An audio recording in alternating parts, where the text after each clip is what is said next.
bago nga po nagkatensyon sa Mayor Haldon Street dito sa Zamboanga ay nagkabarilan din po itong mga rebelde at mga sundalo dito sa may barangay Catalina. Katabi lang po ito nitong barangay Santa Barbara at pinakita pa po ng mga rebelde ang hawak nila mga hostage na may daladalang puting tela. May live report si Ian Cruz. Ian?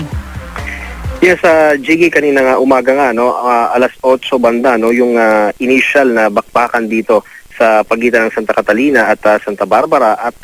after 2 hours, Jiggy, no, medyo naging payapa yung lugar pero mag-aalas 11 nung isang taga-scout ranger, no, yung nagbigay ng impormasyon na ilalabas itong mga bihag na ito, no. Kaya naman nagkaroon tayo ng pagkakataon na makita sila at Jiggy, humigit kumulang sa 10 mga kalalakihan na yan, ano, yung sila may mga dalang puting tela at winawagayway nila yan pero halatang halata rin sa kanila na balisa sila habang ginagawa nila yan, ano. At ang sabi ng mga source natin sa militarya habang ginagawa ito, nasa likod umano itong mga bihag na ito, yung mga bumihag sa kanila na bahagi ng paksyon ng MNLF at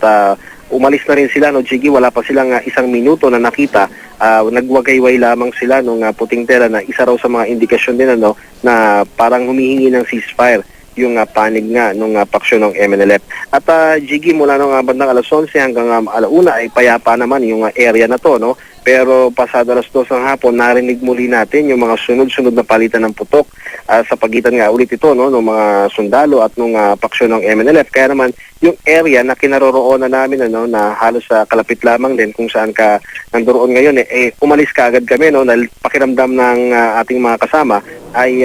lumalapit yung mga tunog, ano, ng mga putok at tuloy-tuloy lang yung narinig nating putukan at pero sa gitna nga nung bakbakan na yan, ano, Jiggy, bandang mag-alas 3 na ito, ay isang bala nung M203 grenade launcher ang tumama malapit nga dun sa original na pinapwesto namin at mabuti na nga lamang at nauna na kaming umalis dun sa location na yon at hindi nga sumabog yung grenade launcher, no, yung bala na yan at nung i-verify, ano, nung isang sundalo, doon lamang nila nalaman na grenade launcher ito kasi Jiggy, ang narinig lamang natin parang kung may kumaskas na parang bakal, ano, doon sa kalsada, yun pala ay hindi yan sumabog nga, ano, na grenade launcher. Ang sabi sa atin ng mga sundalo, may kaya daw iputok, ano, mula 50 to 200 meters yung grenade launcher at maaaring hindi daw nakuha yung tamang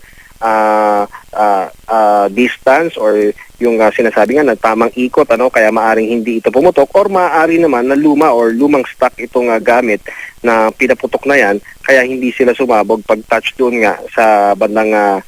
screen malapit sa may kalsada. At Jiggy, ano, nabanggit mo na rin kanina, no, na